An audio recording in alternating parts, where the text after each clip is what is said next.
hotter the conflict, the greater the triumph. A fiercest serpent may be overcome by a swarm of ants. Lead me, follow me, or get out of my way. Age wrinkles the body, it wrinkles the soul. Battle buddies. Battle buddies. Real nitpicky. Actually, do you know what you're doing? Do you not know what you're doing? Repatriation. Look at this. Repatriation. Look at Murder the this. most melons. Unique New York. Unique New York. Can you believe that do you remember our last Memorial Day that we recorded for Memorial Day, our Memorial Day episode? I do. Yeah, we were in Leyte Gulf, right? Yes. Yeah. It's crazy to see how far we have come I know. in a year. I went to the veterans, the memorial site or whatever in Reading. That was intense.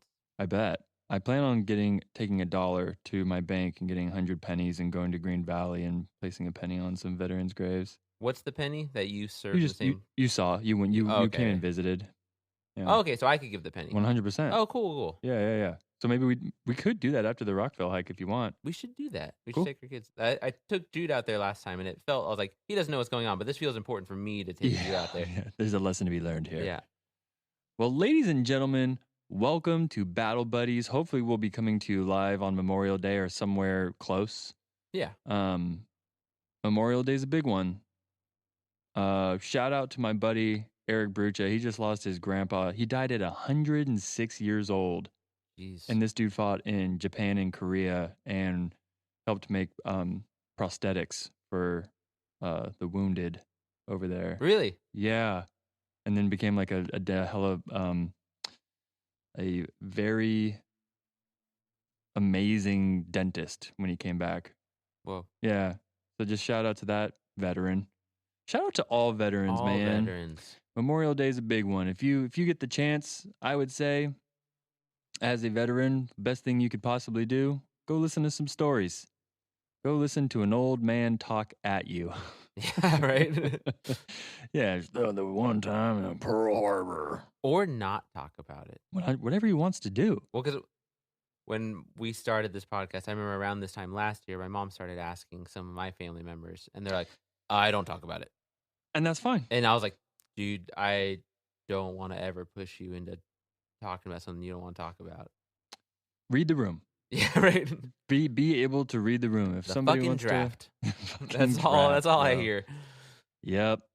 I had someone today we were talking about generations, which is really kind of not the most fun conversation when you're trying to figure out what generation you lie in. No, only the Patti Smith version of the song My Generation. Okay. Well, what generation are we? Are we Zoomers? Are we Generation Z? No. We're millennials? We're millennials. Millennials. So today, I was in human resources dropping off a check because becoming a teacher is ridiculous. And this woman was like, I'm not a millennial. And she got you could tell she was really she was using the word millennial as though it was like a bad word. Sure. And I was like, okay, well, do you remember your first home computer? And she's like, of course. I'm like, well, then you're a millennial. Do you remember going and seeing Toy Story in the movie theater? Yes. Well, then you're a millennial. And she was just like, I don't want it. I don't want it. I say, rep your city, folks. Yeah. Be proud of your generation. Relax. Relax. So today we are covering a big one. We are going to 1993, Somalia. Operation Gothic Serpent, the Battle of Mogadishu, also known as Black Hawk Down. Woo! Yes, sir. If you are a smoker, now is the time to light one up. If you drink, definitely have some booze available. Do you want to get a drink? No, I'm good. Okay. Well, saddle up, partner. Yeah. Anything we want to go over before we dive into Black Hawk Down? Do you remember, did you see that movie in the movie theater? I didn't watch the movie theater. Okay. But you know what? I'm going to go get a drink. Do that. Yeah, I'm going to go get a drink. 100% do that. There you go. Yeah. Muy importante. So again, If you're a smoker, it's time to light one up. If you're a drinker, it's time to pour at least 2 fingers. And if you smoke weed, pack a bowl for 2. Yeah. If you're on mushrooms, you're in the wrong place. Don't listen to this episode Nope. on mushrooms. And if you're on cocaine, make better choices. Alrighty. So let's get into it. This is the Battle of Mogadishu, also known as Operation Gothic Serpent. For the respect out of the human beings that were involved in this, a lot of them are still alive to this day. So I will try to not use as many names as possible. When I do use names, it's not necessarily the most important unless specified otherwise. So if you hear a name that doesn't sound familiar, like, oh, who's that? It's just an Army Ranger or a Delta operator. So just know that I'm going to try to be as respectful as possible because the people that were involved in this aren't here to speak for themselves. Right. So I'm trying to be respectful. At least for the soldiers. Like the general, we have to. Oh, General Garrison's going on trial. Oh, like Garrison, we gotta kind of sorry, take that Garrison. apart. Yeah, if you're We've talked about this. If you are the commander, like Halsey, he put himself on 100. blast by being that guy. Yep. If you wanted to be a general or an officer in the military, you're essentially a public figure. Yeah, exactly. So you're that's a on principal. You. Like that's on you, bro. You made that choice. That's exactly correct. Resources. I read Black Hawk Down by Mark Bowden. I watched all of the documentaries that you could possibly watch that are available on YouTube. I watched the movie Black Hawk Down, which will obviously go into some of the differences, yada, yada, yada. Listened to an interview with Mike Durant and Jocko Willink on the Spotify. Mike Durant is a pilot that gets shot down. So I've been deep in the heart of Mogadishu for a couple weeks now. You know what I think? Tell me. Doesn't really matter what I think. Dude, that is the best fucking line in that movie. Dude, so good. I've been using that forever. I forgot what movie that line was even from. I assumed it was from like Troy, or it was some other Eric Bana movie, or it was like a Brad Pitt line. And then I was watching, I was like, oh yeah, 13-year-old me was like just core memory now. Yeah. Dude, totally. Like even during the whole COVID thing, working in the school district, people are like, well, what do you think? You're like, I think my opinion doesn't fucking matter. That's what I think. Anyway, shout out to that line. Well, there's a lot of lines that are really cheesy in the movie that are verbatim from the book. Oh, really? Yes. Like, we'll get into it. But let's go back to 1993. Let's go back 30 years ago. Oof. 30. Yeah, it is 30. 30 years ago. What was going on in the world 30 years ago? Let me paint a picture here for you of the United States and the world. 1993. Jurassic Park was the most popular film. The Bridges of Madison County was the best-selling fiction book, and 60 Minutes was the top TV show, baby. TV's come a long way. We, Spencer and I were getting potty trained. yeah, totally. Yep. I was watching some Nickelodeon in the morning before preschool, whatever. Unforgiven won an Oscar for Best Picture. Seinfeld won an Emmy for Outstanding Comedy Series. And Eric Clapton's Tears in Heaven won a Grammy for Song of the Year. Ooh, yep. That means his kid had just died. Fun, not fun. Bottle of Coke, a 2-liter bottle of Coke was $1. Blueberries for a pint were also $1.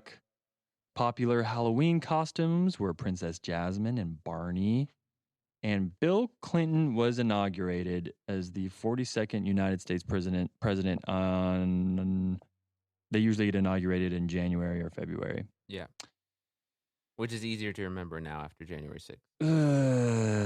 Dude, you're just full of a lot of real... I'm like cutting today, yeah. It's like just going from Eric Clapton's kid dying to January 6th. All right. This is also the year that terrorists had carried out their first attack on the World Trade Center. And Rudy Giuliani became the first Republican mayor of New York City in 20 years. Now, I'm going to have Kevin play a speech by George H.W. Bush prior to Clinton's presidency that's going to kind of paint a little picture as to what's going on in Somalia. Let's see if this works. Okay. So if this works, this is where Spencer's going to zoom in on my finger here. Because I'm trying to learn how to do a soundboard. Every American has seen the shocking images from Somalia. It's going to look like we're The really scope excited of suffering there is hard to imagine. Already, over 250,000 people have died in the Somali famine. In the months ahead, 5 times that number. 1.5 million people could starve to death. Food convoys have been hijacked, aid workers assaulted, ships with food have been subject to artillery attacks that prevented them from docking. There is no government in Somalia. Law and order have broken down. Anarchy prevails. One image tells the story. Imagine 7,000 tons of food aid literally bursting out of a warehouse on a dock in Mogadishu while Somalis starve less than a kilometer away because relief workers cannot run the gauntlet of armed gangs roving the city. I have given the order to move a substantial American force into Somalia. As I speak, a Marine Amphibious Ready Group, which we maintain at sea, is offshore Mogadishu.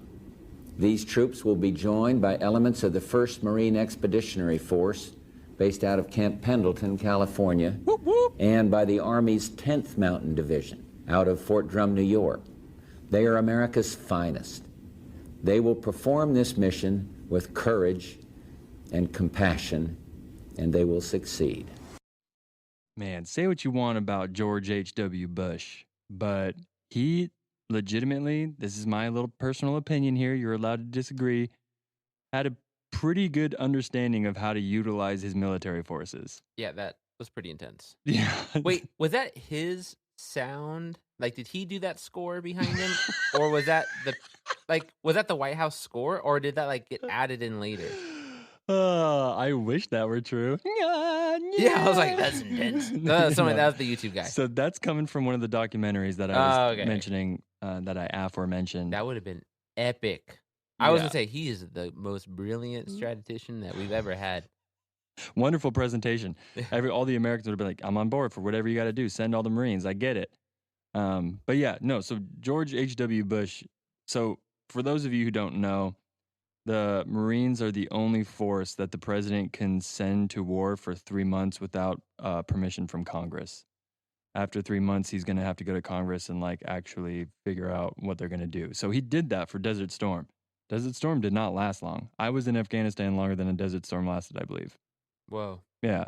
So he's again, I think that history shows that he's pretty good at utilizing things here and there. If we look at this Black Hawk Down thing, he was not in office when this all went down. Okay. As a matter of fact, he wrote, there's a whole lessons learned thing. Mm-hmm. He talks about how when they got out, there was a reason they got out, and the United Nations probably should have handled the rest of business. But as you can hear, it was difficult for countries to kind of sit idly by while starvation was happening in Somalia. Yeah. All right, so the short of it is warring clans in Mogadishu have made for a civil war. The warlord, known as Aidid, has used food scarcity as a weapon, and the United States has a hard time sitting idly by with the lack of humanitarian effort being able to make a solid dent in innocent lives. So, as mentioned by George H.W., the Marines were able to pass out food for a few months, but the moment they left, the violence returned, and Washington thought it would be best to send in special forces to stomp on the head of the snake. So the mission statement for our story is as follows. On October 3rd, 1993, U.S. Army Rangers, a part of the Delta Force, would be dropped into Mogadishu, Somalia, to perform a snatch and grab. A warlord clan leader known as Mohammed Farah Aidid was a massive enemy to the United States, and today's focus was capturing 2 of his lieutenants. Here's the game plan. 4 chalks would drop down and set up on 4 corners surrounding the house of the 2 targets. The Rangers wouldn't let anybody in or out of the perimeter until they had the target and were ready to extract. Did you by any chance see that picture that I put in the Dropbox? No. If you want to, it's okay if you can't, but pulling that up might help you. And I will post this on, I guess, social media when we drop this so that people can kind of refer to it. It is a really So that, if you want to take a look at that. Yeah. Super simple, okay? Yes. So I want people to think of a square. There's the target in the middle of the square, and they want to drop off all these different teams, or what they're calling chalks, on all four corners of the target building. Okay? So here is a gear and utility check. Accompanying the Rangers on this mission are 8 Blackhawks, a ground convoy waiting a block south from the target building consisting of 9 Humvees and 3 5-ton trucks. And that's Sergeant Eversman, right? Which one? The Humvee. Oh, No, Eversman. That's not his name. No, that's not. What's that guy's name, though? We'll get to that. Okay. Yeah. I love that guy. Oh, he's amazing. He's like a colonel, too. Oh, yeah. That's the thing in the movie. I was like, as a kid, couldn't tell the difference between the name calling, and then as an adult, I was like, he's not just like a lieutenant. Like, he's legit. Big time. And he kept going back out. Yes. Holy shit. He's a badass. All right, so flying overhead were 3 surveillance birds giving a visual to some cozy-ass brass chilling in the rear, watching the whole thing while sipping on coffee and dipping on their favorite spit cup. That reminds me of Ia Drang. There were dudes up top, right? In Ia Drang, yeah. Matt Dillon. There you go. Yeah, that guy, he was the dude. He was. That is the best job. And watching the movie, you see these guys flying over. I'm like, I don't know. You'll have bad dreams, but this is the best place to be. Yeah, they're in a good spot. Except for that, like, they are getting hated on. In Ia Drang, it sounded like everybody loved Matt Dillon. But in the movie Black Hawk Down, it did not sound like they were fans of how long it was taking to relay those messages. Yes. And when there's more things that we're going to get into as well. But in theory, on paper, I'd be like, oh, just put me up top. Yeah, hell yeah. I'll be the eyes in the sky. So all in all, there were 19 aircraft, 12 vehicles, and 160 men supporting this mission, which was slated to take an hour of these service members' time. Okay, 1 hour. I have a question, if that's okay. Please do. In the movie, they make there seem like Delta and Rangers aren't the same people. Mm-hmm. But they're all part of Delta Force, because Delta Force is a special forces. Is that wrong? What am I misunderstanding? Because in the movie, it made it seem like Eversman is in charge of like the Rangers, and then Eric Bana is like, he's Delta, like he's different. He's just cut differently. Like he's just there to explode things. Yeah, so do you remember in the movie, and for listeners, like just to give you an idea here, do you remember how the Delta were on what they called the Little Birds? Mm-hmm. And then there was the Blackhawks where all the Rangers were in? Sure. So the mission, they're all obviously a part of the same mission statement, but they have different scopes.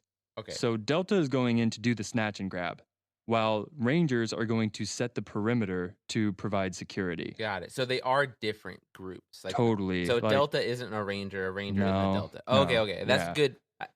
So I don't know what source I heard this from, but they were talking about what you're saying, and in order to get to Delta, you had to do like years of being a Ranger. I would imagine. Yeah. Because you have to be trusted to just like go Rambo. Dude. But you have to know everything still, I would imagine. You have to not die. Delta arguably is like SEALs times 2. Okay. Like I'm sure a SEAL, I don't know, man. There's a lot of SEALs out there these days. So perhaps there's more SEALs than we think in our minds, you know what I mean? But Delta, when's the last time you've seen a Delta dude on the internet being like, yeah, I'm a Delta guy.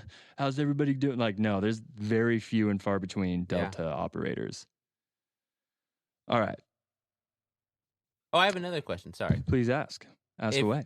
Would these guys getting off these doing these helicopter missions, would they get the airborne qualification? Ooh. Because I've been seeing, Hannah and I, after we watched Black Hawk Down, we've seen 2 trucks in our area that have the airborne stickers on their car. And we're like, hey, that's like my cousin who was a Ranger and airborne. And I didn't know if like you do anything with aircraft, doesn't matter if it's airplane or helicopter, you're airborne Ranger. I believe that all special forces, including Rangers, do have to go to airborne school. I would imagine. Yeah, I believe so. Okay. Like Alan was a very, very special scenario where he did not go. Okay. And he got a lot of shit for it. Yeah. Yeah. That's a good question. It's interesting. It is interesting because what you're saying is like, even if you're not necessarily in a plane and I'm on a helicopter, do I still have to go to like airborne You still school? have to know all of the shit, right? I think so. Yeah. That I'm. Email us if we're Yeah, wrong. right. I'd love to learn more.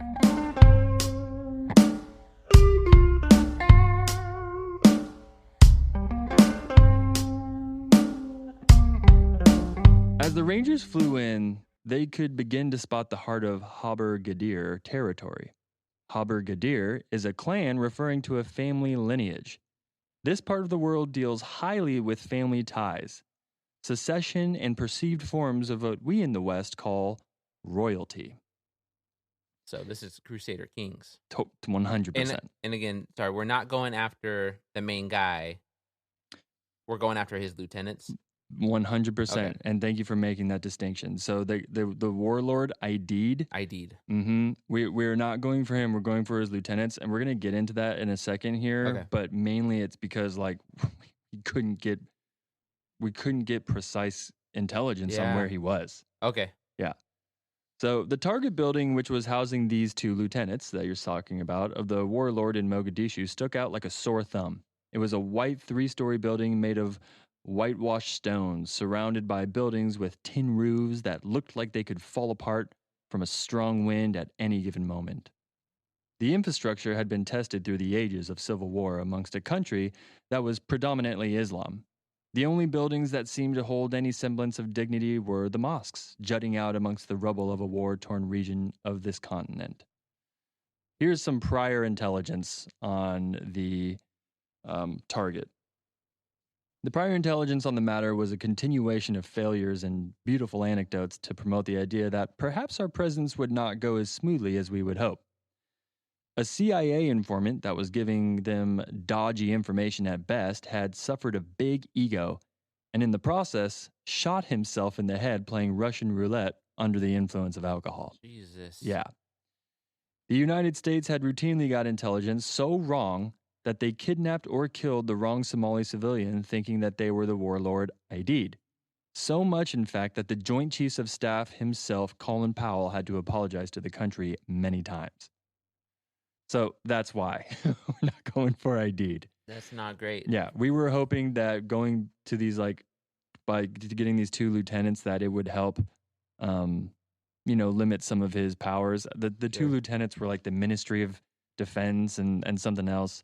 Not to mention, ID'd was an extremely educated man. Yeah, he sounds like it. If my memory serves me correctly, I believe he got educated in the United States. Okay. He has like 19 kids, and one of his sons was a Marine who came to Mogadishu to provide relief. What? Yeah. That's true? That's a true story. Holy shit. Yeah. That's a complicated family history. Yeah. So when you said Civil War, I'm just trying to wrap my head around it because, like, Hannah kept asking good questions during the movie instead of watching it, which is what wives do, you know. Yeah. I love How dare her have common sense and good questions. No, she was asking good questions, and she was asking ones I couldn't answer, but that really started getting me thinking, which was, is this like Rwanda where they say it's a civil war, but it's really just a fucking genocide? Or is this actually, like, is there an opposition to this guy from the Somalia? So it was kind of like what we were talking about with Sudan. So it's important to remember that in Africa and this part of the world, when they're in like the Middle East in general, this is all about clans and tribes, and these are warring clans. And so the Haber Gadir clan, which is what Aidid is in charge of, this is all about. It's like Crusader Kings. Okay. It's all about that. It's all about secession and making sure that the right lineage has the right power. Okay. And the reason that, like you were saying with the Rwanda thing, it absolutely was turning into a genocide. Because he was using starvation as a weapon. Yeah, absolutely. Which sounds crazy. It's horrible, dude. Because we're looking at, I was thinking about some of those at-eases we've done in Lake Chad area where we're worried about huge famine in the next couple of years. But that's more of a byproduct of terrorism rather than the intentional, like, warring mechanism. Like, it looks like Boko Haram and all these terrorist groups are, like, through their constant fighting of farmers are going to cause a famine in sub-Saharan Africa. Yeah. But this sounds like no. This is the mechanism. Like this is there was famine happening as well. Great. Because that's the thing though. You have to understand, dude. When it comes to farming, if you don't keep up farming, it goes away. Yeah. Right. Like you can't fast. So it takes a lot of tender love and care. Yeah. Good question. So you're gonna be a great teacher. You're getting all this. I'm getting all this positive reinforcement. I'm like, woo! I got more questions now. Thank you, dude. Well, yeah, keep the questions flowing. That's your job today. You're the everyman. So here are some landmarks to memorize and orient. Kevin here is looking at a picture, but in case you're driving on the freeway, again, what I want you to imagine is sort of like a box, and the target is in the middle of that box, looking down at a map. I want you to remember Halwadig Road, Olympic Hotel. Across the street, a block northwest, is the target building. There's the 4 chalks that would land on all 4 corners of the target building with a Humvee convoy a couple blocks away by Olympic Hotel. Okay? Yep. All right. Here's the execution. So here we go. We're flying in. The first 2 little birds, carrying Delta, landed immediately south of the target building on the narrow rutted alley, blowing up thick clouds of dust. The brownout was so severe that the pilots and men on the side benches could see nothing looking down. One of the choppers found its original landing spot taken by the first chopper in, so it banked right, performed a quick circle to the west, and came down directly in front of the target. The lead assault team that landed on the southern alley, led by Sergeant First Class Matt Rearson, tossed harmless flashbang grenades into the courtyard and pushed open a metal gate leading inside. They raced up some back steps and directly into the house, shouting for those inside to get down. Hooten, that's our boy, Hoot. Hooten's 4-man team, along with one led by Sergeant First Class Paul Howe, charged toward the west gate of the building, facing Halwadig Road. Okay, so Delta's in, and this is kind of one thing that we have been drowned out from, the story that takes place here. They get these targets. Yeah, that's what we were. So when we were watching it, we're like, oh, where are the hostages right now? Because they get the hostages very early in the movie. That's it. So is Hooten Eric Bana? Hoot, yeah, he's Eric Bana. So that's he's the leader of Delta. He's our big man. Dude, Eric Bana is a fucking treasure in these war movies. Yeah, I will say that his southern accent was trash. Yeah, who cares about that? Yeah. I'm going to speak about this later, but this is taught at West Point and is like mandatory learning in the military because this is the antithesis of tactics. We're learning about things going wrong. Right. This is like, because technically speaking, the objective is completed. Right. Okay. Immediately. Very, very quick. Yeah. Like in the beginning. If that were the end of the story, this would be like, all right. Thanks for listening. It's such a Delta Force thing. Like, we just went in the back door and, we solved the problem really quickly. Like, yeah, you get to be Delta now. Yeah, it's like they're really bad at chess because they're like, if you flip the board over, then, all the pieces are gone. Like, we just fucking win. Dude, I'm sure Delta listens to this or does anybody know that we actually, succeeded, though? All we hear about is Blackhawks falling out of the sky. All right. So, along with another Blackhawk full of assaulters, they would be the second wave to storm the house. Behind them came the Rangers on 4 Blackhawks, roping down to the positions at the 4 corners of the block to form the assault's outer perimeter, okay? So we got the target building, all the Delta is inside that target building, and on all 4 corners surrounding the target building, we got these Rangers trying to get down to secure a perimeter for the Delta. And Rangers aren't just regular enlisted guys. No, man. That's big time. Yeah. You got to go to Ranger school. It's like normal infantry plus 1. Okay. You are slightly more badass than your. So did you ever see Lone Survivor about the Navy SEAL? So the Rangers go in and save that Navy SEAL. They're absolutely badass. Okay. It's just hard when you're comparing them next to Delta. Yeah. All right. As ropes dropped from Black Hawk's Super 6-6 hovering over the southwest corner, Chalk 3 began sliding down to the street in twos, one man from each side of the bird. Listeners, for those who don't know, think of Chalk as basically a team. The term comes from like World War II when paratroopers would get chalk numbers on their backpacks in planes, and that's where the chalk comes from. Oh, really? Yeah. And they have those little whistles, and they try to find each other. Terrifying. We're going to cover that one day. We're going to cover all of it, bro. I was trying to like just list out in my head all the battles that we get to cover. Like, it's such a fucking laundry list. Yep. But like, it's a fun laundry. Like, we're not going anywhere. Yeah, there's a lot of content anywhere. there. Blah, blah, blah. All right. This was the highest the group had ever roped down from the Blackhawks. Oh, interesting. Amidst the so-called routine drill, a ranger by the name of Blackburn had missed the rope and fell 70 feet to the ground. Why he fell is widely speculated, and unfortunately, it doesn't really matter because mistakes happen, and for him, it happened at the worst time. Okay, you're saying, because of the movie? Because in the movie, they dodge an RPG. It's not what happened. Whoa! Yeah. Yeah, and so in the movie... that kind of tracks because Hannah and I are like, they keep reporting this as he missed the rope, but like, he didn't fucking miss a rope. He dodged an RPG. Wow, that's a really good point. So in the movie, listeners, as the Blackhawks are coming in, an RPG shoots at the Super 6-6, and the Blackhawk like dodges it. Yes. And in the act of dodging it, this young PFC Blackburn falls out of the Blackhawk. Okay, that's not accurate. We're not getting into RPG territory. This kid is like 18 years. He's like 19 years old. Orlando Bloom. He's fresh out of boot camp. Has very little training. Has very little experience.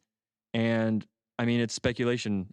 My guess and what everybody else's guess is like his adrenaline was so far through the roof that he like saw red and missed the rope and just fell. 70 feet is a long drop, friend. Jesus. I'm surprised he didn't die on impact. Right. Yeah. I'm here to kick some ass. That's my Orlando Bloom impression. Oh, yeah, when him and Grimes are talking. Yeah, dude. Orlando Bloom looks like a straight child. Shaved heads will do that too. I was like, that's a good, but it kind of works. 18-year-old kid, because he's young, right? And Hannah had a question. I'm glad we were talking about Blackburn for a second here. 18 years old and getting to be Rangers. I said, and I don't know if this was true or not, I wanted to talk to you about it. Even though he missed the rope, something bad happened there, but he had to have been kind of badass in order to become a Ranger at 18, right? Okay, so it's important to remember that the movie makes it look like a small team of Rangers. But remember, I said in the beginning, there's like 170 men involved in this. Sure, yeah. So not all of them are Rangers. I actually don't. Yeah. Okay. We didn't know that. Some of them are they just needed some dudes to come out with them. Yeah, they just needed some because we were trying to say like, how is he a private first class, but he's a Ranger and he's 18? Yeah. That doesn't really track for us. He was probably infantry. Okay. And then was able to... Nothing against infantry, but we were trying to we're like, how does a Ranger miss a rope? Think about that character, Ewan McGregor, my character. Yeah, when the Grimes. Delta dude's like, where'd they find you? And he says, behind a desk. Yeah. Like, dude, sometimes in the military, especially in the Marines, I served with I was guarding a post with a dude who was in the Marine Corps band. Ooh. And then he was like holding a weapon man. next. No, he volunteered, bro. Did he? Yeah. Good for him. But that's how it be, dude. Sometimes in the military, I mean, your father-in-law. Yeah. I saw him in a hella vulnerable state when we were walking around doing Halloween stuff. Yeah. And he was like, bro, when 9/11 happened, I was hella scared that they were gonna put a gun in my hand. Yeah. And I was gonna have to guard a gate somewhere. Yep. Or do whatever. So that's a very real scenario. Yeah. Yeah. Interesting. Yeah. Okay. The medic already working on the soldier was way in over his head. Blackburn was bleeding from the nose and choking on blood from internal bleeding. The soldiers called for a medevac immediately, but knew that their location would compromise the entire snatch and grab, so they were now trying to carry Blackburn on a stretcher to the Humvee convoy a block south past the Olympic Hotel. So this was a joke. Think of the... Like seriously, it's such a fuck up. It's such a circus. So they would pick him up, put him down, fire, pick him up, put him down. Engage with the enemy. Pick him up, put him down. This is Charlie Chaplin, Exactly. silent movie era. And I'm not no disrespect to black men. No, dude. absolutely These are brave not. fucking men. Yeah, absolutely. He signed up to do this. Like, Jesus Christ. Brave men, dude. But it's just a shitty situation. Yes. So they were making obviously very little distance. Yeah. The Rangers were bound by strict rules of engagement. They were to shoot only at someone who pointed a weapon at them. But already this was pretty unrealistic. Yeah. It was clear that they were being shot at, and down the street they could see Somalis with guns.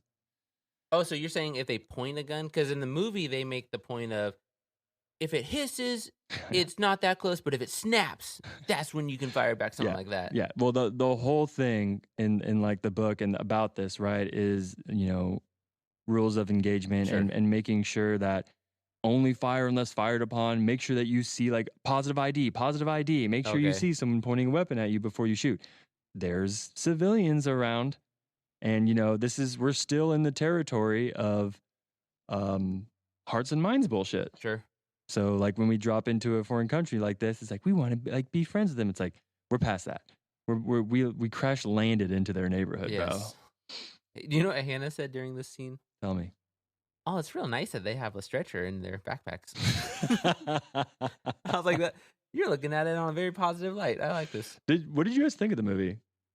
Oh, I love the movie. I have a hard time watching it though. It's rough. And they choose they did great casting. The casting is fantastic in that movie. Yeah. And what's his face? The soldier, the pilot who gets captured. Like, just every time I look at his eyes, I'm just really entranced by him. And they always have it's dark all around him, and then just soft light on his eyes, and he's just trying to shoot people. And just this, it's a hard movie to watch. Yeah, dude. For those of you who are listening, and if you want to catch up before you watch or listen to this episode, or if you want to pause this episode, it's on Netflix right now. It's heavy. Yeah, dude. Like I said, watch it with your wife. 2 fingers of scotch. Yeah. Alrighty. Meanwhile, at the target house, not Afghanistan. Excuse me, sorry. All right. Meanwhile, at the target house, Sergeant Howe was leading his team into the whitewashed building where the target was supposed to be. One of the 2 targets was in the house where the soldiers slapped some plastic handcuffs on them to take them into custody for an accomplice to war crimes. While the Rangers were detaining the targets, bullets started to slam against the ceiling from outside. The team was getting blue falconed, buddy fucked, or friendly fired. That's right. The soldiers outside saw some movement inside the target house and started shooting at the dark moving targets. Jesus. Sergeant Howe immediately radioed down to the captain in the courtyard and screamed at him to stop buddy fucking his own men in the target position. While all the Rangers and Delta team were actively trying to detain the targets, a perimeter was set up around the target building on all 4 corners of the main objective. Rangers would take out snipers and other Somalis that were shooting down at the Americans. They had to be very careful, though. Rules of engagements were very specific that they could not fire unless fired upon. The ROE, rules of engagement, became even more complicated when the Somalis would use children and women as shields. Somalis continued to mass to the north. In the distance, it looked like thousands. Smaller groups would probe south toward Choctaw's position. One group moved down to just a block and a half away, maybe 15 people. Nelson is again, this is just one of the Rangers, so it's not necessary about remembering who Nelson is. But this soldier tried to direct his machine gun only at those with weapons, but there were so many people, and those with guns kept stepping from the crowd to take shots, so that he knew he had either direction to just let the gunman shoot or lay into the crowd. After a few moments of debate, he chose the latter. That group dispersed, leaving bodies on the street, and another large one appeared. They seemed to be coming now in swarms from the north, as though chased from somewhere else. They were closing in, just 40 or 50 feet up the road, some of them shooting. This time, the soldier didn't have time to weigh alternatives. He cut loose with the .60, and his rounds tore through the crowd like a scythe. A little bird swooped in and threw a flaming wall of lead at it. Those who didn't fall fled. 1 minute there was a crowd, the next minute it was just a bleeding heap of dead and injured. That's a .60 caliber? Yeah. 60. He was firing there's a handgun or there's a rifle that shoots a 60 caliber bullet. Hold on. Holy shit. That's pretty big, right? It might be the saw. Hold on. The saw. That I only know that from video games. No, that's the M249. Holy shit. Email us at Battle Buddies. It's been a long time since I've been well acquainted with weapons. What's a 60? Or you can put it in post and be like, I figured out what a 60 is. Well, I get to do you. I get to look do at it. it while look you, it up. while you reach it.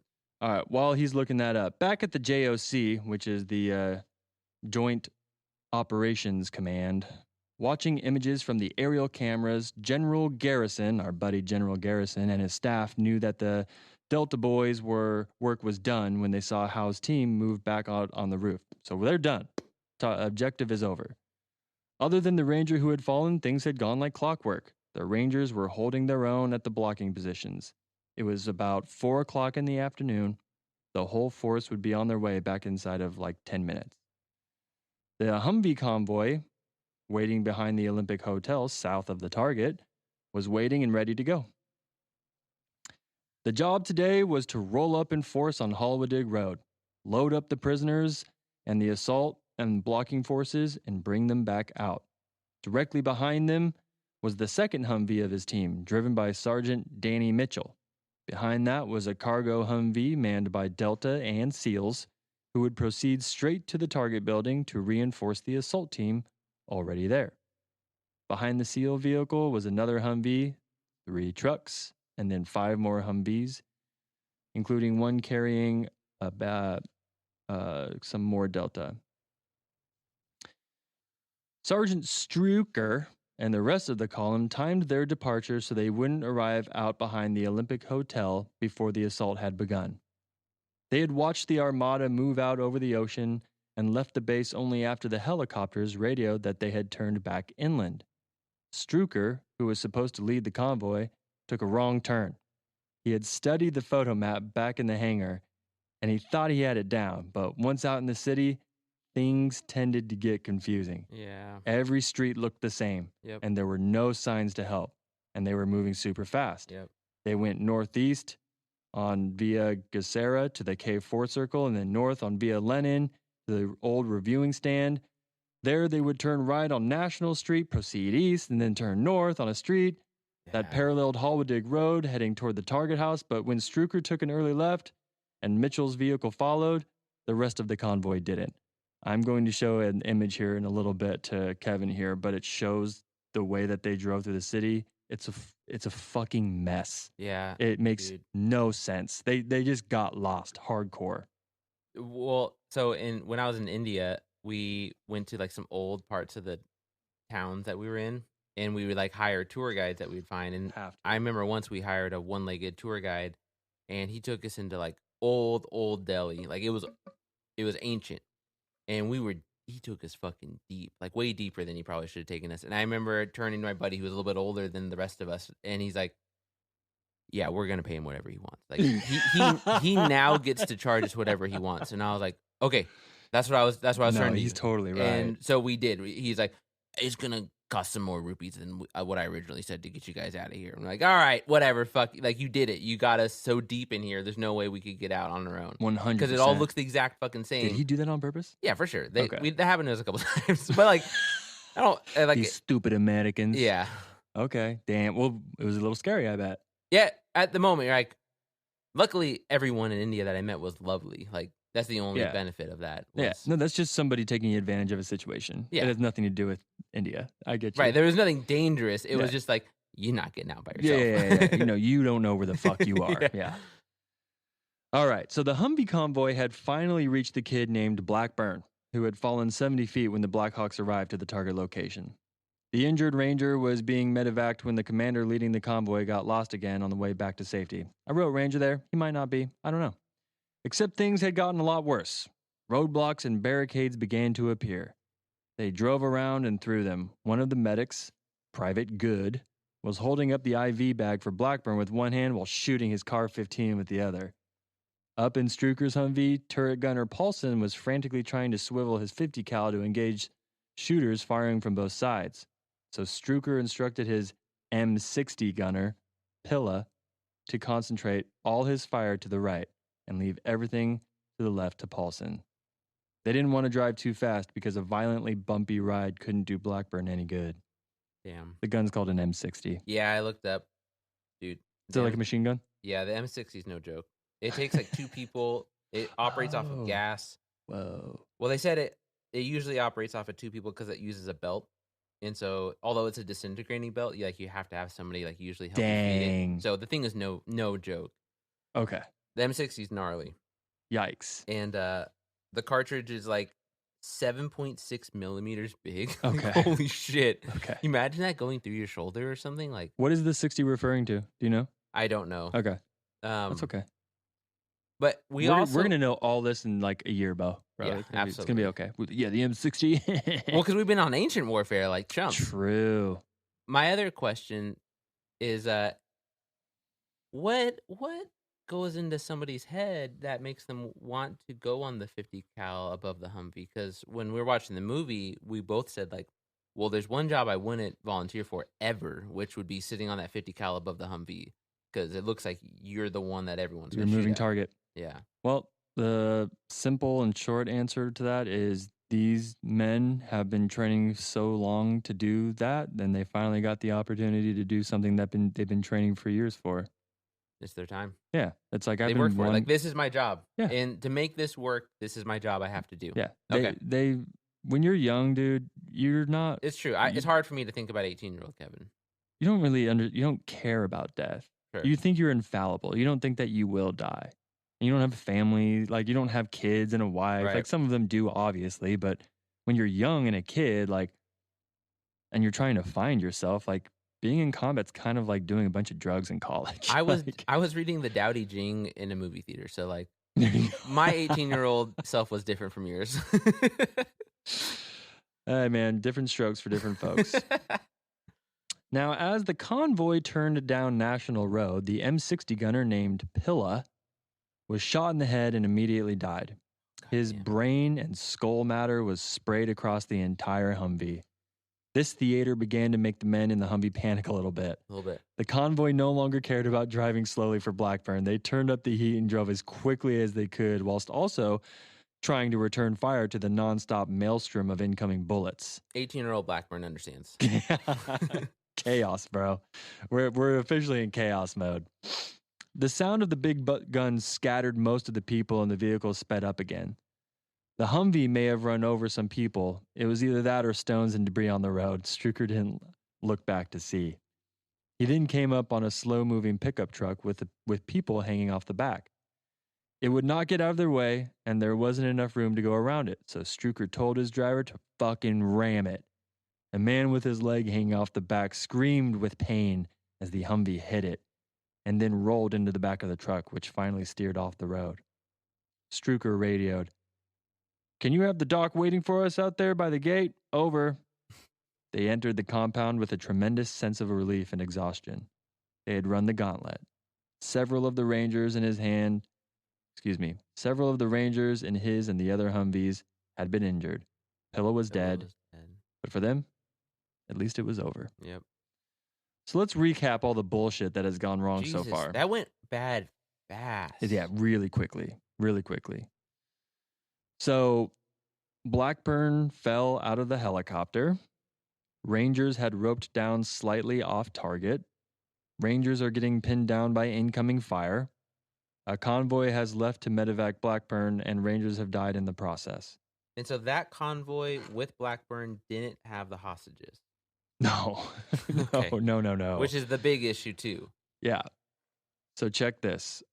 Listeners, I'm showing, I guess you can put this out, but I'm showing Kevin here a picture of the route that the convoy took.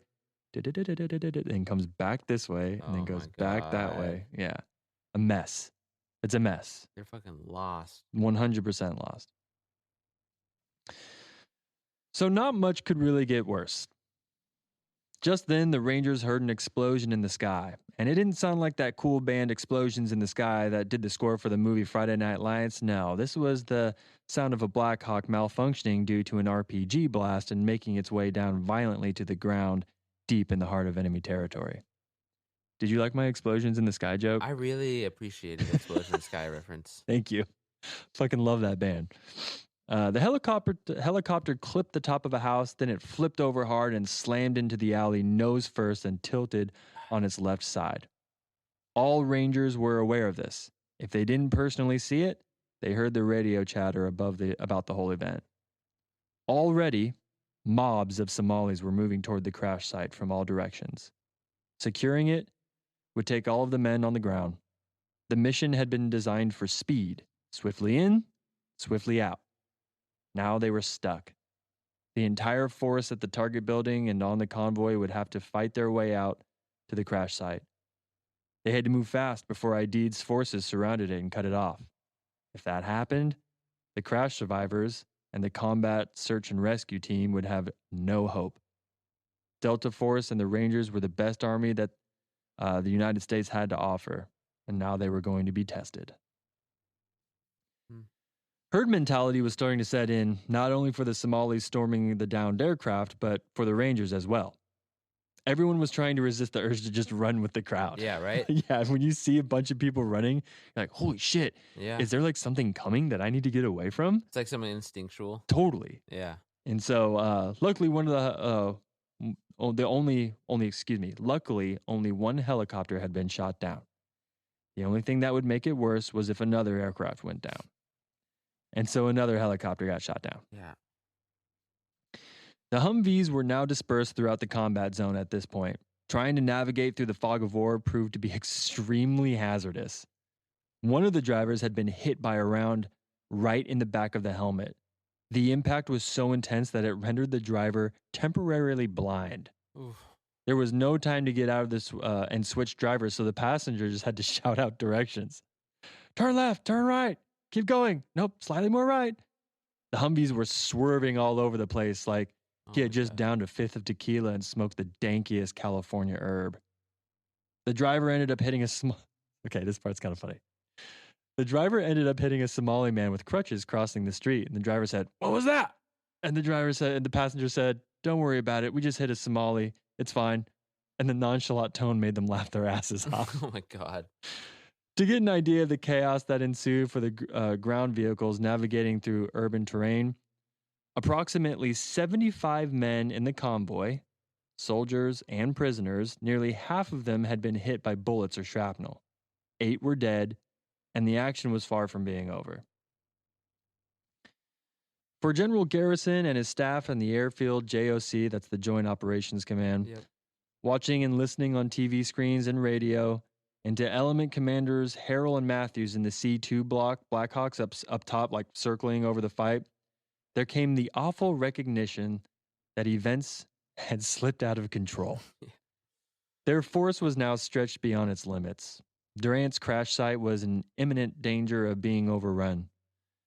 Most of the original assaulters, about 160 Delta boys and Rangers, were now either cut to pieces on the limping ground convoy or strung out on foot between the target house and the first helicopter crash site.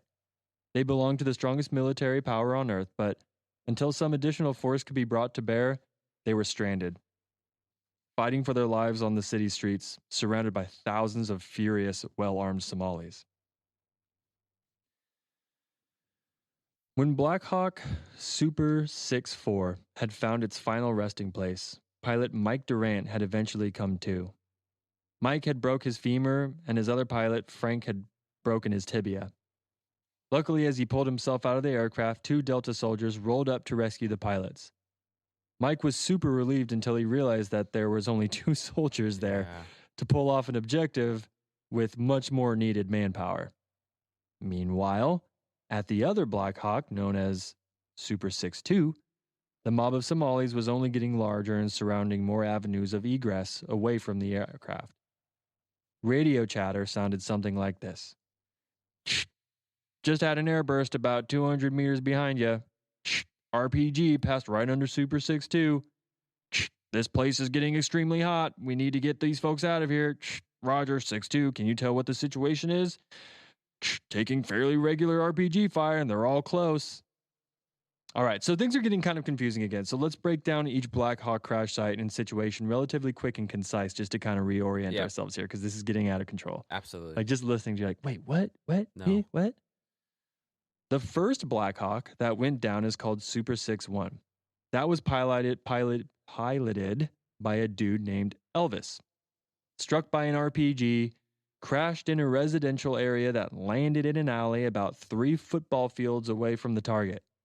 Both of the pilots ended up succumbing to their wounds. While 2 staff sergeants, a part of the crew, were severely injured, the other 2 survivors were scout snipers and they were able to defend the crash site. The second Black Hawk is Super 6-4, which crashed into a residential area piloted by Mike Durant.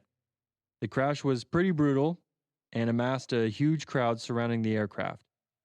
Multiple portions of the convoy had been interspersed throughout the targeted area and tried to coordinate a medevac for Super 6-4. Multiple ambush attacks on separate parts of the convoy made rescuing Mike Durant impossible. So, there seems to be obvious evidence that the Somalis' anti-aircraft capabilities were solid. Yeah, absolutely. Their ground ambush tactics were also effective, and trying to get to either crash site on the ground was proving to be fucking impossible. Yeah. So where do we know where all their, like, how are they? I get that they're so trained because you said IED was like, he was educated himself, like he knew how to train militia. But how are they so well armed too? Because I'm thinking Vietnam, Ia Drang, they didn't have this anti-aircraft technology, and they weren't able to use it if they did have it. Not like this. So I believe, and I forget which resource told me about this, but they had seen what the RPG, how the Soviets used the RPG. Okay. In similar terrain and like fighting huge forces. And yeah, it's just like the rocket propelled grenade was easy to get their hands on. I mean, Aidid is a warlord. Yeah. So arms deals are easy for him to come by. I wonder who sold him the bulk of his weapons. It's a good question. Yeah, maybe we'll Dude, have to look at Google that. it. Yeah, I was like, maybe Google it while I say a couple more paragraphs here. So Kevin is going to look up how the hell Aidid's personnel, I believe they're called the SNA, Somali National Army, I believe. For Super 6-1, the okay to send another Black Hawk to the crash site was finally okayed, and a combat search and rescue team made its way out. A Black Hawk had found the crash site and let the team rope down to get the survivors. Boom. An RPG hits the Black Hawk, nearly severing the rotor blades. We were just talking about how good their anti-aircraft capability is, and so they had the wise idea to send in more Black Hawks, being like, "Hey, let's just do that," and that one gets shot. I don't get it. We're going to get into it later. The injured Black Hawk makes its way out of enemy territory while the combat search and rescue team made its way out of the crash site. Under extreme incoming fire, the team made it to a collection point where they were able to make a shelter using Kevlar armor plates salvaged from the crash site. Badass. These motherfuckers waited 20 minutes getting shot at while the communications were drastically confused because multiple units had the false impression that they were waiting for the other unit to let them know when to go. Meanwhile, at the other crash site, no Humvee could make it to the crash site, so they had to send in yet another Black Hawk to relieve Mike Durant and his Super 6-4. 2 Delta snipers, Master Sergeant Gary Gordon and Sergeant First Class Randy Schugert, were inserted by Black Hawk Super 6-2. Their first 2 requests to be inserted were denied, but they were finally granted permission after their third and final request came following the news of the ambush on the Quick Reaction Force troops attempting to leave the airfield. After 10 minutes of Super 6-2 giving fire support to the Delta snipers, an RPG slammed into the cockpit, ripping straight through the engine and knocking the co-pilot unconscious. Despite the damage, Super 6-2, piloted by Chief Warrant Officer Mike Goffina and Captain James Iaconi, were able to vacate the area and make a crash landing a safe distance away from the battle. Lacking fire support, the snipers were overrun, and Gordon was fatally wounded. Shugart picked up Gordon's Car-15 and gave it to Durant. Shugart went back around the helicopter's nose and held off the crowd for approximately 10 more minutes before he was killed. They posthumously got the Medal of Honor for that. Yeah. Yeah. They deserve it. Like, yeah, it's they're crazy. fucking heroes there. Dude, it's crazy that they know that they're probably going to get shot by the helicopter's probably going to get shot. And then they know that they probably might die just to give this dude Mike Durant a little bit more, like just a weapon and a little bit more time to live, not knowing that he was going to survive. Right? Like they thought he was going to die right after them. So it's just crazy. I'm sure Mike Durant, in the future, I would like for us to cover the rescue mission. Sure. Because I don't go into that full detail because Mike Durant wrote a book about all this. Did he? So I'd love to read that. But I'm sure he has some survivor's guilt of like, why the hell did two people have to like sacrifice themselves for me? Yeah. But But so Hannah was asking a lot about like, why did they volunteer? And I was trying to think, from what we've covered, I was like, that's their training, right? Like it's, you put your life in the hands of the guy next to you. They put their life in the hands of yours. It's like, you can't say no. Is that what it is? What does it say on my back? There's greater love hath no man than to lay down his life for his brothers. Right? Like, that's what you guys are taught to do. Like, it's the only way it works, is what I kind of came to the conclusion. It only works if everyone believes that they have to cover the guy next to them. Yeah. Yeah. Which is heavy. That's heavy to like it is very in heavy. practice, because it means that it could be your turn. Like, you got to now do it. Mm-hmm. And they're Delta, so like they understand, I feel like, more than anybody, that like, if part of my job means sacrificing my life, then I'm sacrificing my life. Yeah. That's just part of the job. That's the job you signed up for. Yeah. Holy shit. Yeah. Like, I just like, it's so out of my life. I know. It's fucking wild. We're over here complaining about becoming teachers. Like, I had to get a stool sample today. Like, who gives a shit? No pun intended. Yeah, you did give a shit. Shout out to those two dudes who got the Medal of Honor. And their families. Yeah. Heroes. Like you said, heroes. They are. They absolutely are. Fucking heroes, bro. Crazy. Memorial Day, bro. Shout out to those dudes. I wonder where they're buried. Perhaps Arlington Cemetery in Virginia. I can see it. All right. The crash site was then overrun and all the crew members were killed except Mike Durant. He had nearly been beaten to death, only to be captured by Yusuf Dahir Moalim. Now,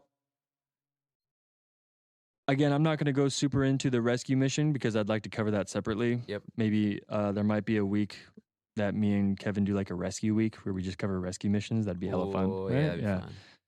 So the aftermath, we're reaching the beginning of the end here. The aftermath of all of this concludes the next day, sort of. A 70-vehicle Malaysian and Pakistani United Nations relief convoy, accompanied by United States troops, arrived at the first crash site. No contingency planning or coordination with the UN forces had been arranged prior to the operation.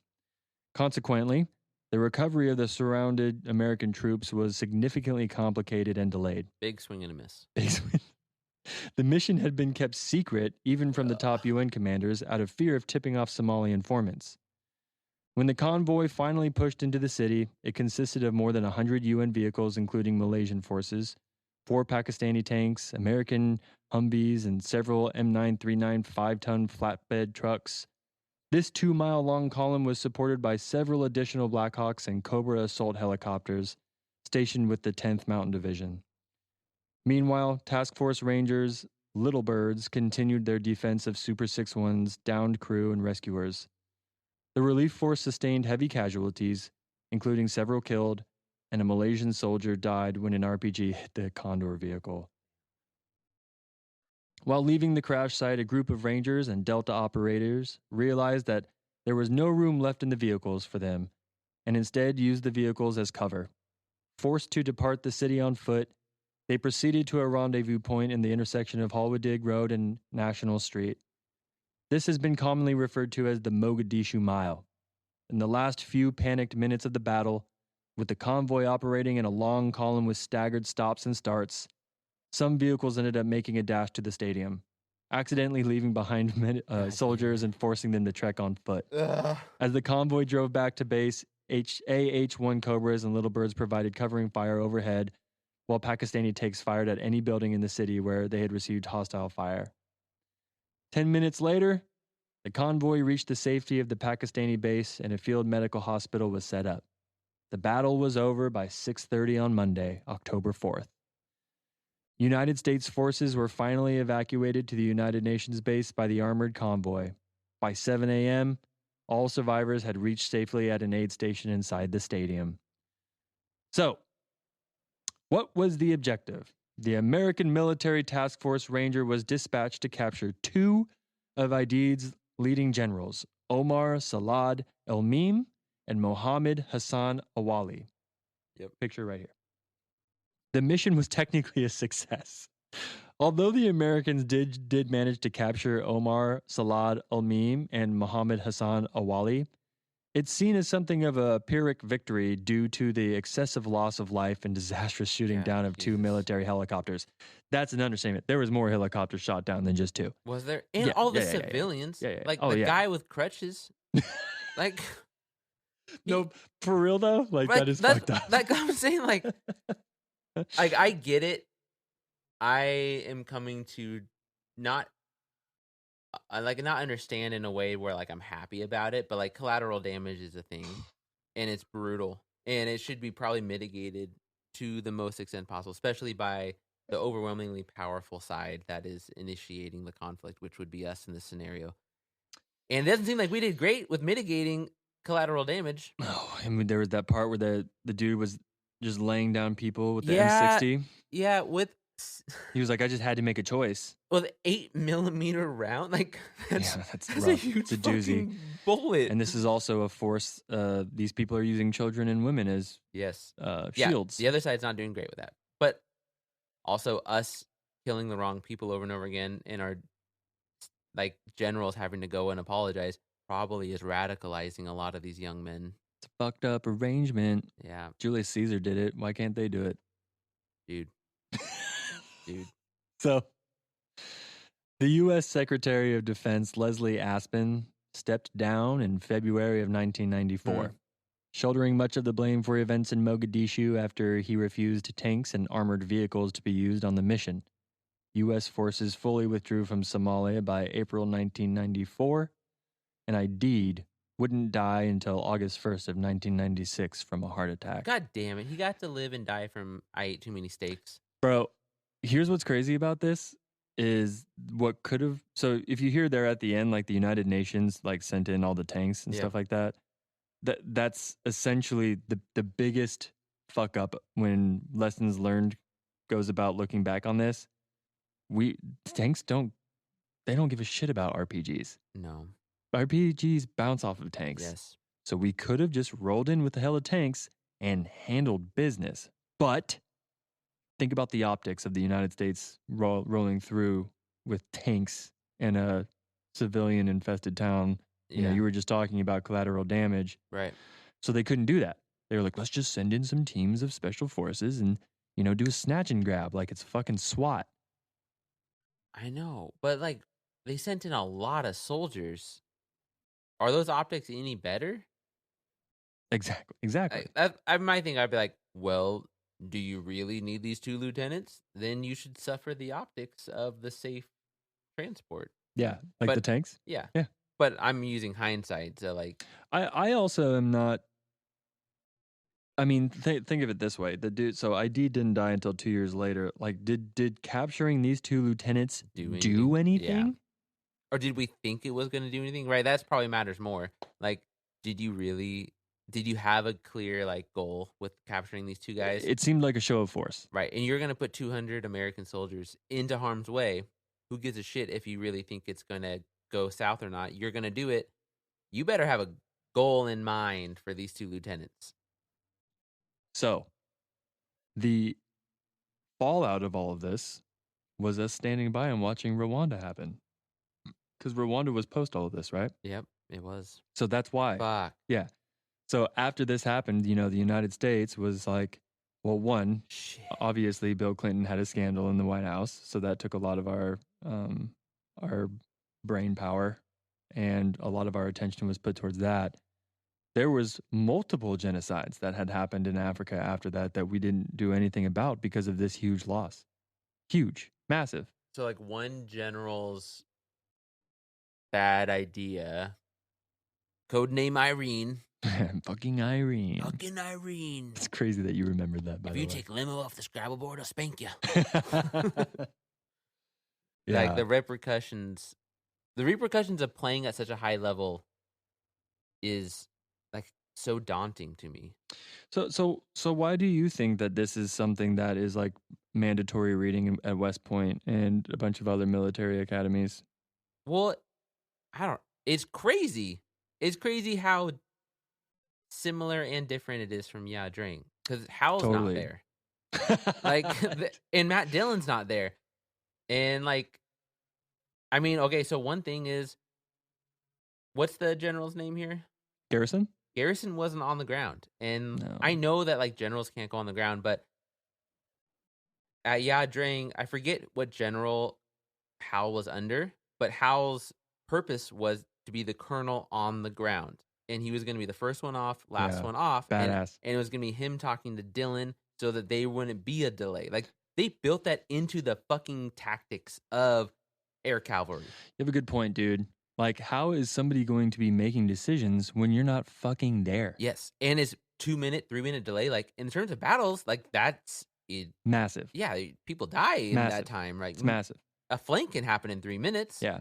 I think that, so in 1993, like one of the reasons that Mark Bowden wrote, Black Hawk Down, a story of modern war, is because like the JOC where General Garrison was chilling in, bro, he had video footage of all this shit going down. Right. He was watching this like in 1993. That's huge. That is crazy. Like, holy shit, bro. We got this on lock. Like, we got CIA informants and we're watching him walk in to do this, and like this is like some top secret shit. And some RPGs had a different plan. Yep. Yeah.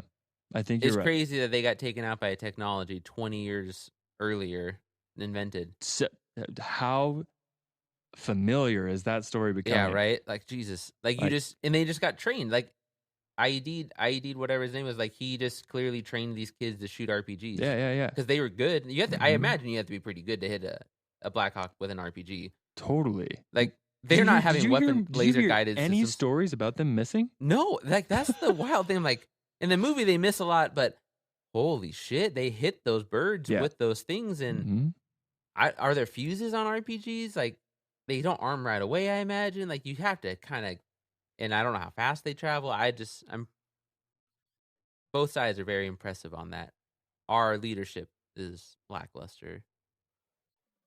But my favorite character of this whole story is the fucking colonel who was leading the convoy. Because he's bad. It's Strucker. Yeah.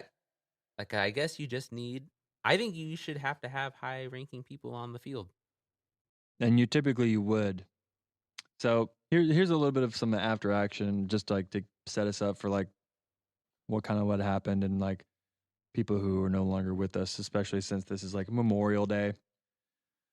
Mike Durant did end up being rescued, which we hope to cover on a separate episode after we read his book.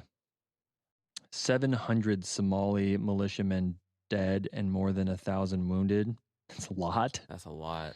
19 U.S. soldiers were killed in action during the battle, and another 73 were wounded in action. I believe this was the most since Vietnam at the time. I think so. And both SFC Shugart and MSG Gordon were posthumously awarded the Medal of Honor for sacrificing their lives to protect the crash site of Super 6-4's crew. First Medal of Honor awarded since Vietnam. That's fucking crazy. They deserve it. They followed the exact spirit that they trained you guys in.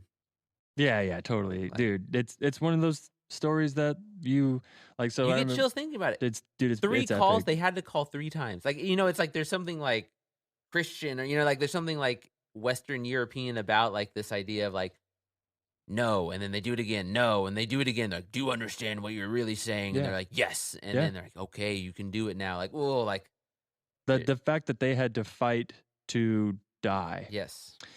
Like, I constantly think about the things that I get scared about. Like, oh, God damn it, I'm going to have to fucking renew my registration soon. You know what I mean? Like, the things that I choose to get stressed out about, the things that we learn about on this podcast are truly kind of humbling and put things into perspective. Which is making us enjoy our lives more. Yes. Which is 100%. And that's the point. That is the point. That's the name of the book. It's called Black Hawk Down.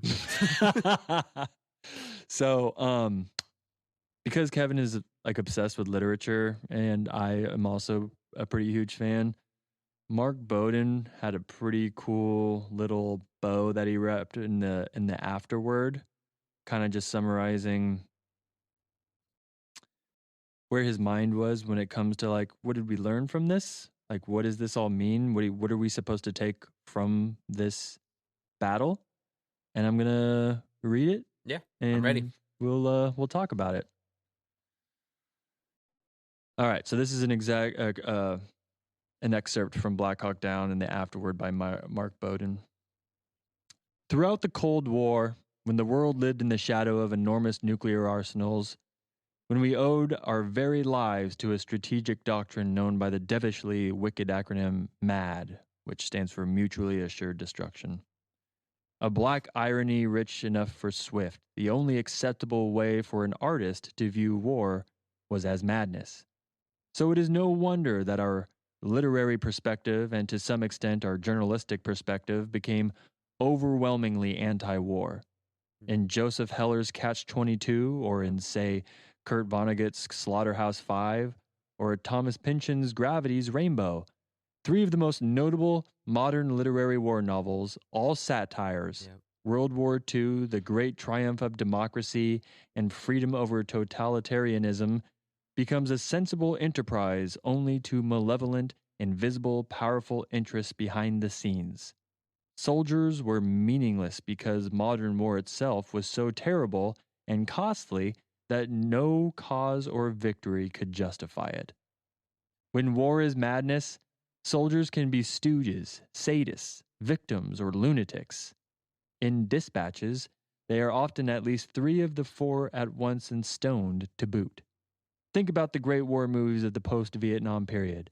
Stanley Kubrick's Full Metal Jacket, Michael Cimino's The Deer Hunter, Francis Ford Coppola's Apocalypse Now, which was of course partly written by Hare himself, as well as the movie and TV show MASH. It became unacceptable in the circles of literary finesse, black irony, and high style to view war in any other way. This is, of course, only one way to look at war, which has been an important feature in the literature of every culture for all of human history, from Homer to the popular 1960s TV show Combat. There is an undeniable element of madness to warfare, to one group of people working feverishly to kill and wound another group of people. But that is not the whole story. Perfectly decent, honorable people are driven to war for very sane reasons. So long as one group of men on this planet would take what they want or impose their will by force, civilized people will organize to defend themselves and defeat them. Another way of saying that is evil exists. So long as men are both good and evil, inside themselves and in their actions in the world, there will be conflict. And where there are evil forces at work in the world, or to back away from such a stark characterization, where the peace and stability of one society or tribe or nation is threatened by another, good men and women will step forward to fight. It is wonderful and much to be desired for nations and people with conflicting interests to resolve their differences peaceably. And there are many examples of that happening throughout history. But sadly, nations and peoples continue to come to blows. We can and ought to deplore war. We ought to do everything we can to avoid it. But if there is some utopian world waiting for us in the future, we have not yet glimpsed its shores. John Updike once said that he was confused by the very concept of anti-war, which he felt, and I'm paraphrasing here, was like being anti-food or anti-sex, since war was such an essential element of human experience. I began Black Hawk Down with a quote from Cormac McCarthy's novel Blood Meridian that read in part, "War endures. As well ask men what they think of stone. War was always here. Before man was, war waited for him. The ultimate trade awaiting the ultimate practitioner." Damn. Yeah, I thought that was like that summation of just like, what the fuck? How do we reconcile with such atrocities and sadness? And much like that book that we cover in a previous episode, The War by Margaret Macmillan, is like, it's in our nature. Yeah. When we were hunter-gatherers, that's how we it's a biological imperative. Right. It's at least been a part of our society for as long as we've had Yeah. the notion of society. Yeah. And to quote him, like, absolutely we should deplore it. It's Right. fucking horrible. Yes, it's Hate the bad. war, love the soldier, like all that Yeah. shit. But it is human, after all. Not dancer. Yeah, man. So that's Black Hawk Down, dude. You know what's interesting is the Ia Drang series was hard because we didn't have a reason in my mind to be there. But the tactics were so good, and I fucking loved Hal and Matt Dillon so much because I loved their men so much. And they were so proud of like what they revolutionized this ancient art of war in a way that would change everything. And this is flipped. The reason is so much more sound. And they just fucked up so badly. Yeah. The justification is there. We want people The UN was there. Yeah. The UN was there with tanks. How many times is the UN actually there with tanks? Totally. And I was thinking about Pakistan. What about like the Bo Burdock stuff that like happens not 10 years, 13 years later? And like, we are like Pakistan. We know you got him. And they're like, we don't got him. Yeah, Right? Like all that shit happens. Yeah. And I don't know if he's in Pakistan, but I know that that's like a big part of the whole war in Iraq and like Afghanistan is that like Pakistan's not being totally kosher about like letting us know everything. So it's crazy to like, even they were like, this isn't great. Even for ICE, it's a little rough. Yeah, if America and Pakistan are like, we're not cool with this, and like that means that there's more justification than normal. Yeah. I mean, it is interesting that in the beginning, right, HW did send in Marines to hand out food, and that seemed to work for a little while. But then when the Marines left, ID's bitch ass started starving people again. Well, and that shows the like, because I will always be defaulted to like just biggest liberal that you could be, like just give them food. Yeah. And then like the pragmatic side of me of years of experience is like, well, what do you do when you like who do you hand the food to, friend? And like who actually disperses it? It's a little more complicated. Like, okay, just fucking give them food, which is probably what they did. They're like, who's in charge? And then this guy ID is like, me. And then he just like kept it, and they're like, oh, that was a big swing and a miss. Like, God damn it. Yeah. Oh, that's funny. You're probably right. Oh man. But yeah. Good intentions. I've never read Gravity's Rainbow. Sorry, I'm really harping on that. Dude, it turns out that sometimes good writers use war as a muse. Yeah. Like I teach my kids Tralfamadorians every year just because. What is this? That's in Slaughterhouse 5, the aliens that capture him. I still need to get there, dude. Oh, you need to read. Is Ice 9 in there? No. Which Vonnegut is that in? The Ice 9 kills? I don't know. No? Slaughter 5 is all the So It Goes, and it's about like, I think it's like all the men's penis sizes. You were telling me about that a long time ago. The aliens that capture him, because he's unstuck in time, so he experiences all of his life at instantaneously. Amazing. Yeah, it's awesome. And the aliens that capture him are called Tralfamadorians, and they're plungers with like googly eyes. Like, really? Yeah, it's really good. Oh man, that sounds lovely.